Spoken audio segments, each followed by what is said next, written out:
Welcome back to the She Shine Show, everybody. Today we are sitting down with Zen from Fason De Viv. Welcome. Hello, beautiful people. Yay. All right. So let's dive in. You are the CEO and founder of the store Fason De Viv, but can you walk us a little bit through your background and tell us what made you take the leap into entrepreneurship? It came from curiosity. I had a journey of like going through becoming like a nurse and everything. And I realized that it's not for me. So I decided to just learn more about retail and how to become a buyer. So it was due to curiosity and also passion to finding cute things, items. I always got great compliments. So I just took that and decided to just go through the journey of learning how to become a retail owner and also a buyer.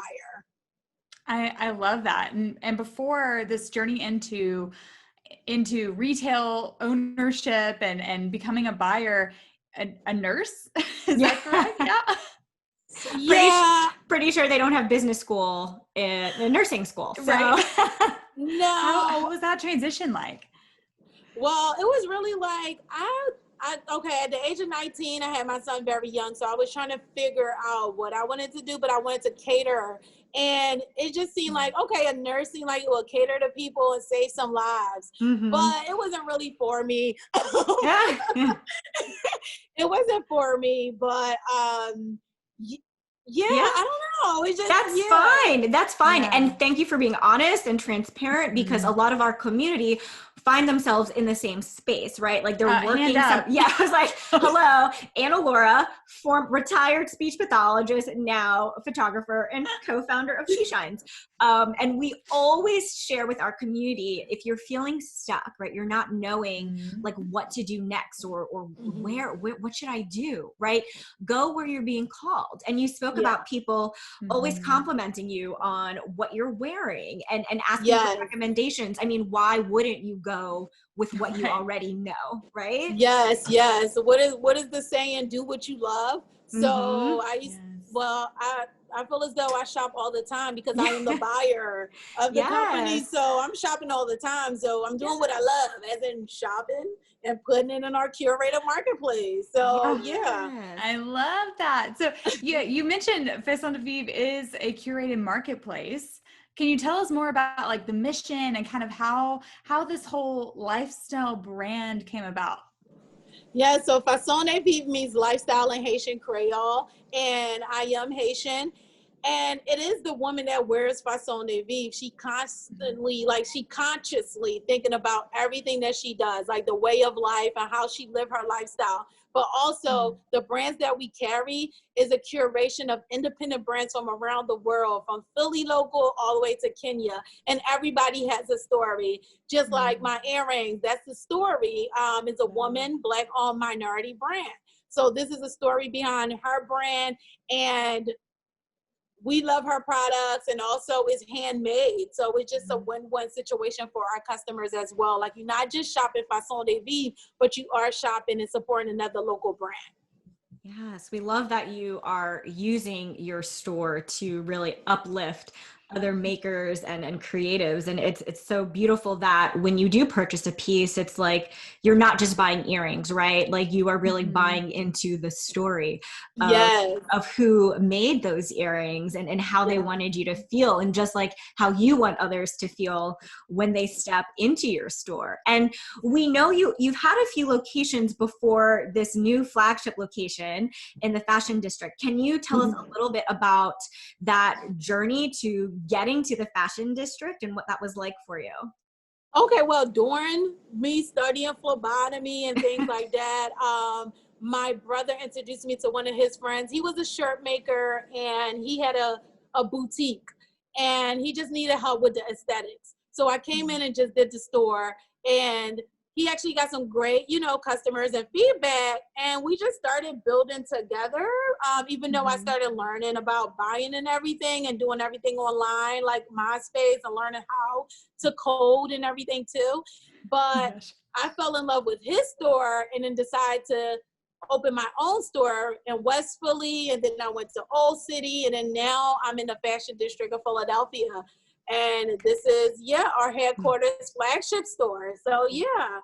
That is amazing. What a journey though, from a nurse to figuring out, like, you might, you're curious about this thing, and then that curiosity turns into a passion where you're in the trenches figuring out how to code and create your MySpace and collaborate with a boutique to have your own storefront one day in Center City, Philly. Like, amazing. It's been 7 years, but it seemed like I just started yesterday, to be honest. Yes, that is such a testament to you and your passion, though, too. And we know so many entrepreneurs can relate to that. Like, when you want something and you're really passionate about it, like, you're gonna figure it out. You'll figure it out. You're gonna figure it out. Yes, you are.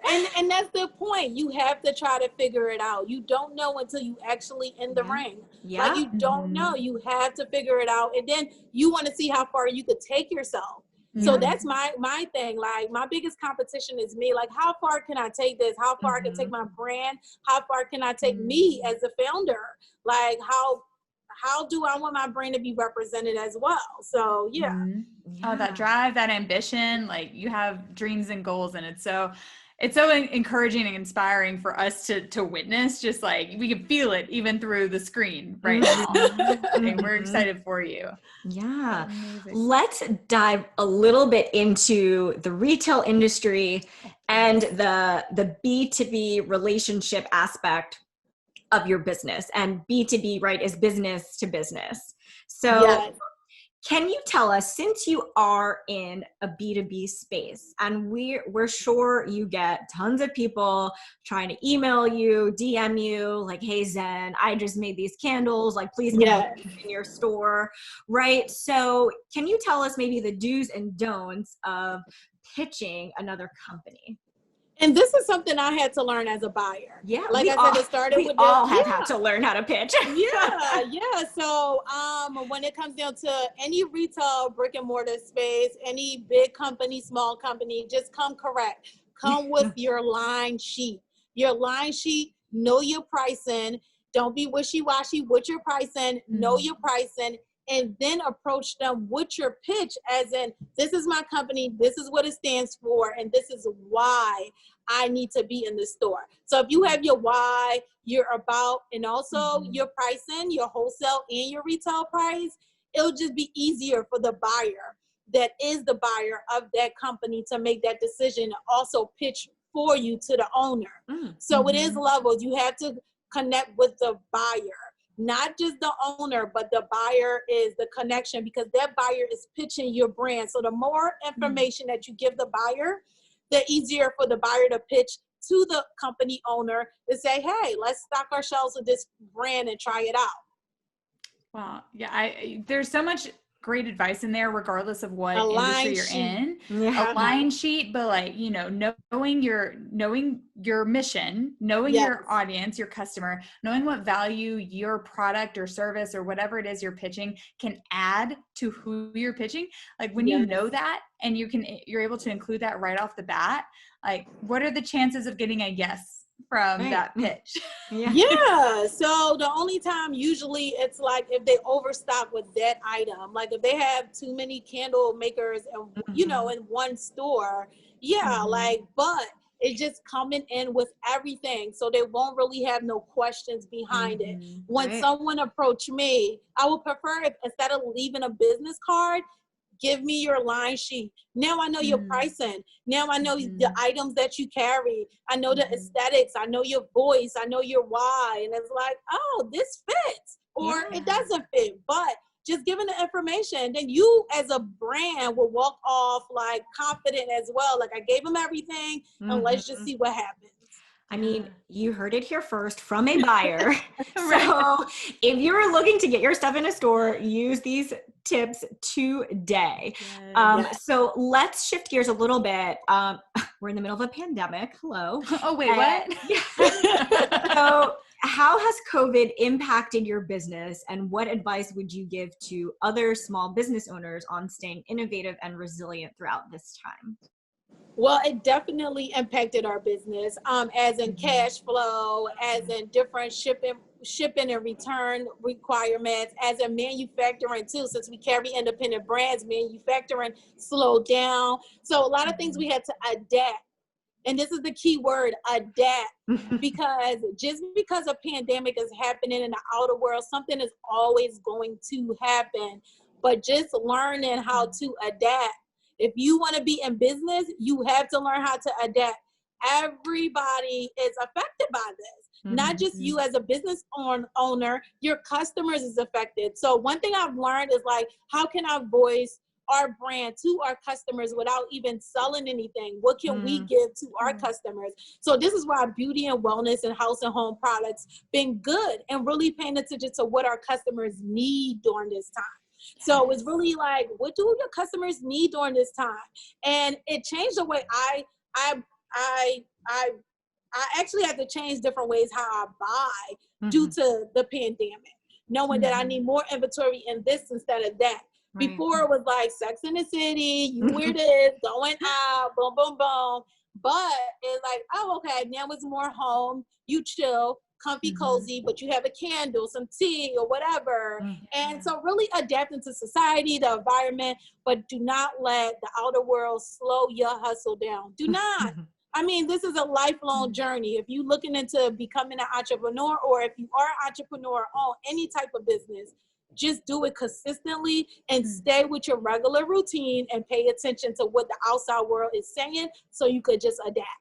Yes. Absolutely. That is like one quality, like you have demonstrated, it seems like your whole life, is the willingness to adapt and flexing that muscle and showing up and doing it consistently. And I love what you mentioned about listening to your customers, not just, doing whatever you want, but really listening. Yeah. That's so impactful and so powerful. So thank you for those tips. There's just so much goodness to unpack here. Yes. Well, before we finish up here, we talked a lot about adapting, right? And making sure we're in the right mindset to build a business and make the decisions that come with that, and stay consistent. Because like you said, I mean, things are always happening, pandemic or not, right? Like there can always be things going on in the world, or within your own personal life. So can you give us a few resources that you recommend to help our community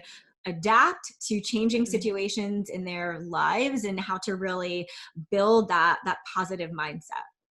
Well, one, keep positive people around you, trying to keep that mindset, and also being a part of groups like Facebook groups. I'm a part of a lot of business owner groups, and just seeing their motivation or their transitions, or also getting tips from them as well. It's been great. It's been great knowing you're not the only person that's going through this. You are not the only person, so do not panic.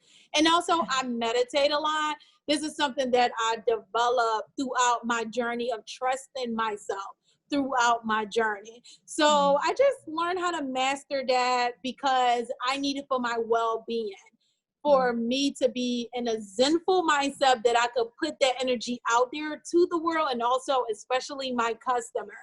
So so my thing is just really learning how to believe in your inner self and staying around positive, like-minded people. And of course, you can't be positive all day, every day, but you have to find your button when you do get to the point that your mind is just conflicted or you don't trust yourself. You have to find either that person to talk to that will actually redirect your thoughts, or finding a peace of mind. Mine's is meditation or nature walk, or just sitting there reading a book, or I write to myself a lot, as in journaling, because I feel as though you know your story, you know the answers to the next right moves. So it's really just calming down and just take it one day at a time. I love all these things. There's just so much, once again, so many resources, so many tips, and so many things that we can implement today to start, flexing that positive mindset and muscle. So we know you have so much going on. We mentioned your new store in